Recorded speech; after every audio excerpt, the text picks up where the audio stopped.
The 2014 midterm elections are over, and Republicans across the nation have racked up win after win to gain majorities in both the House and the Senate, and to win some governor's races too. The turnout for the election was low, as it usually is for a non-presidential election, and most of those who did vote were older, whiter, and more conservative. Republican victories underscores the importance of voting, but it also underscores the integrity of the voting process. With me on Truthout Interviews are Ptashnik and Victoria Collier, who co-wrote a popular post on Truthout entitled Top 10 Epic Reasons Why Americans Should Give a Shit About Voting. Victoria has also written a news analysis piece on Truthout entitled Computerized Vote Rigging is Still the Unseen Threat to U.S. Democracy. It's Time to Change the System. And I welcome them both to Truthout Interviews. Victoria, welcome to Truthout Interviews. Thank you. Thank you. We're glad to be here. Maybe you could talk a little bit about the election results from what you were watching, since both of you have written articles that are talking specifically about voting. Well, from my perspective, what happened is the Republicans played a very good game of undermining Obama. From the very beginning, they refused to cooperate with him. They did everything to undermine his presidency. And guess what? 6 years later, he doesn't have very favorable ratings. Well, the Republicans have been pounding him on anything he did, from Benghazi to Obamacare. So, yes, his people didn't show up as much, his constituency. They usually don't show up in a midterm election. They show up in the general election for president. What happened this time is that the Republicans did a very good job of undermining Obama. As a matter of fact, in the last 2 weeks, they had thousands of ads running all over the country against Obama and tying him to whatever local candidate there was. So, yes, his people didn't show up as much, and the other side was energized against Obama, and so a lot of the candidates lost. But we have to talk about all the other issues involved, which is gerrymandering, voter suppression. Hundreds of thousands of people who would be the constituency that we're talking about didn't come to the polls because there are voter ID laws in a dozen states. Victoria, Ben brings up a good point that Republicans are playing a long game. This is a very long process through gerrymandering, through vote rigging, through voter ID. This just doesn't come out overnight. But from your perspective, and you've written a lot about vote rigging, what are you seeing about the voter suppression in terms of it's a demotivating factor, is it not?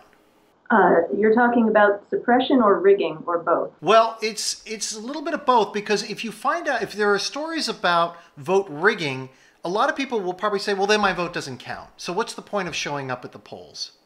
Yes, it is demotivating, you're right, to hear that our votes might be vulnerable to rigging. And I've been bringing that message to people for a long time because of the work of my family. So I've dealt with that response many, many times, especially from younger people on college campuses. And so for me, I'm really trying to bring the message that we have to reform our election and our vote counting system so that it's transparent, completely transparent to public oversight, and motivate people to get involved, to continue to vote, because when they vote, they are more motivated to protect that vote. When they're completely out of the system and not casting a ballot, they have nothing to protect.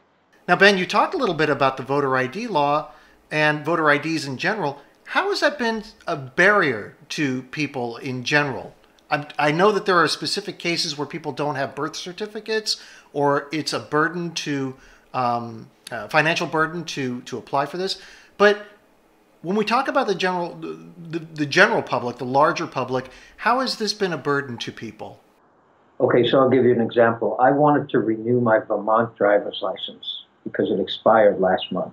And I was up in Vermont, so I walked into the Motor Vehicle Bureau. I've had a driver's license there for 40 years.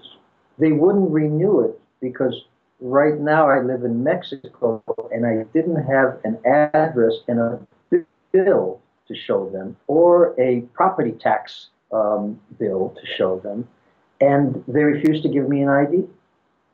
He's a former Vermont State Senator. I'm a former Vermont State Senator. I've lived there for 40 years. I've paid taxes there for 40 years. I wasn't able to get a driver's license. If I was trying to get a driver's license to vote, I wouldn't have been able to do so because of Homeland Security. So imagine the demographics of an elderly person, right, born at home with a midwife. We're talking about minorities who generally in the 30s, 40s, 50s, 60s, most African American folks couldn't afford a hospital. A midwife delivered them at home. So there's no birth certificate from a hospital for a lot of them. And you know, the truth is, as we know, the actual cases of voter fraud as opposed to election rigging, insider election rigging, two different things. The cases of individuals voting more than once or, you know, trying to pull off a scam are few and far between, and studies have proven it's no kind of real significant threat in most places. So the across-the-board ALEC-driven voter ID legislation was clearly a political mechanism to suppress likely Democratic, likely progressive votes. And they knew that. They knew who the demographic was. Yeah, and you also look at the case of that students with valid IDs can't use that as a picture ID to vote. Yet, if you get a gun license with a picture of yourself on there, that's a valid ID. Well, and that's just more of what we're saying. You know, this is a right-wing strategic move. And they also knew that just through the confusion of the voter ID laws, some people would stay home. Well, do I have the right ID? I don't know. You know, what are the laws? They, as much as possible, simply suppressing the left-wing vote is their goal because demographics are against them. The left wing is burgeoning, it's growing, young people, women, students, minorities, and the far right wing is definitely a shrinking demographic. So they have a motivation for doing this. Definitely, and it kind of dovetails into my question to you, Victoria. In your article that you highlight, this is the one on vote rigging, you write, currently no one is fully verifying our elections, least of all the federal government. All 4 commissioner seats are vacant in the Federal Elections Assistance Commission, created in 2002 to help set voting standards and best practices and to accredit electronic voting systems, testing labs. Republicans are actively attempting to kill this agency altogether. Now, every time I turn on the TV in the lead up to an election, and this past year, I see Republicans over and over and over talking about the integrity of our voting system and preventing voter fraud, yet these seats remain vacant, that this must be one of the areas that they're not interested in dealing with any kind of integrity with regards to elections. Well, you know, to be fair, neither party has been all that interested in dealing with the integrity of our elections when it comes to the technology that we use. The Republicans are on the voter fraud bandwagon because that's their mechanism to get voter ID laws in. That's why I'm being specific that voter fraud is one thing.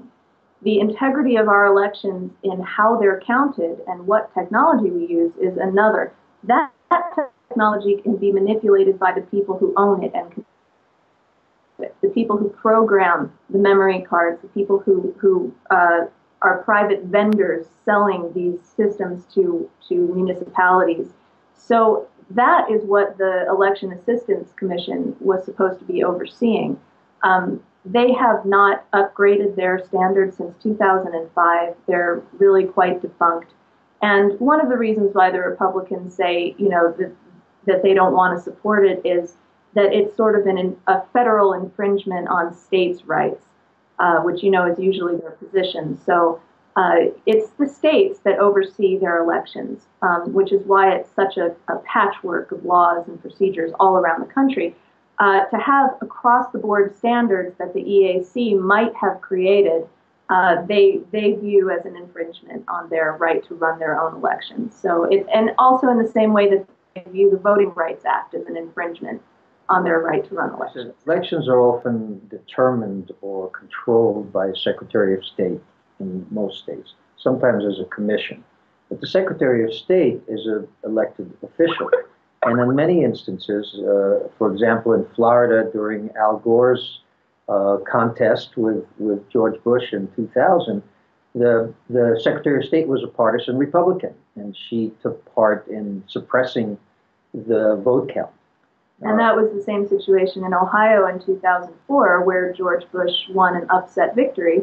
It was a highly partisan Secretary of State In fact, he was the co-chair of the committee to re-elect George W. Bush.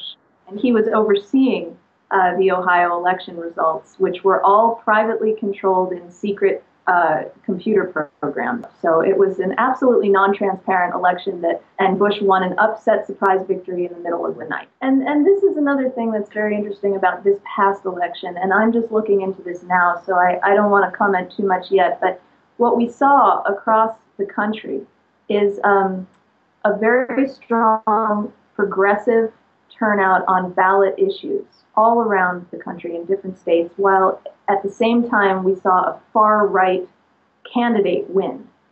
So that's an anomaly that interests me because it doesn't make a lot of sense. And it happened all around where far-right candidates did win, and on the same ballot you've got people voting for very, very far-left issues.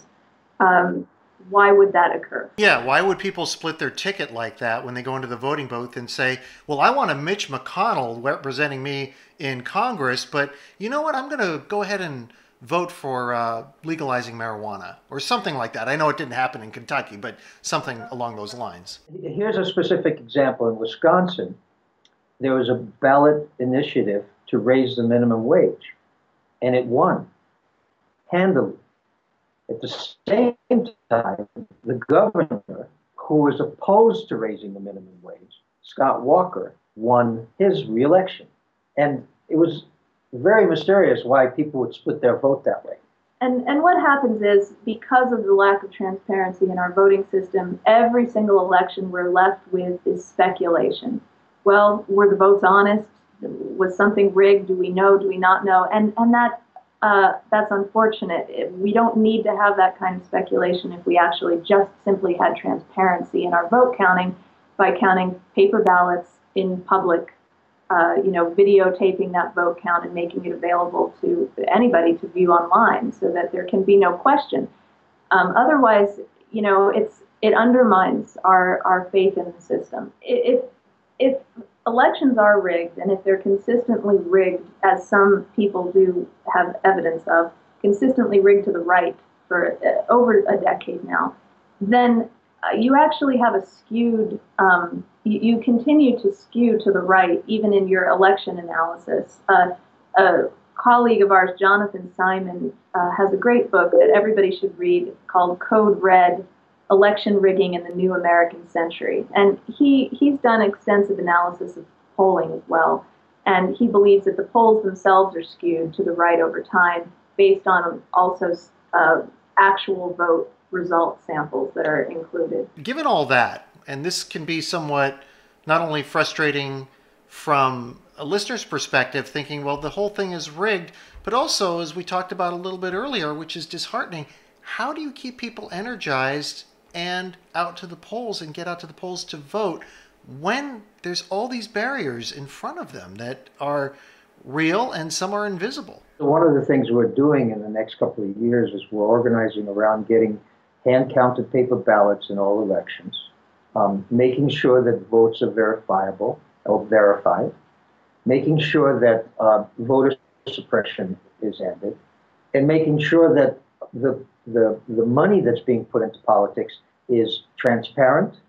There's no dark money sneaking in under 501c3 umbrellas that nobody knows where the money came from, but suddenly $1 million worth of negative ads is shooting down a local candidate. And that's what the strategy has been on the side of the oligarchy or the right or the 1%, whatever you want to call them. They've deliberately tried to destroy democracy because democracy doesn't work for them. They don't want too many people voting. Well, Victoria, Ben, I want to thank you for being on Truthout Interviews. Thank you for having us. Thank you. I appreciate the opportunity.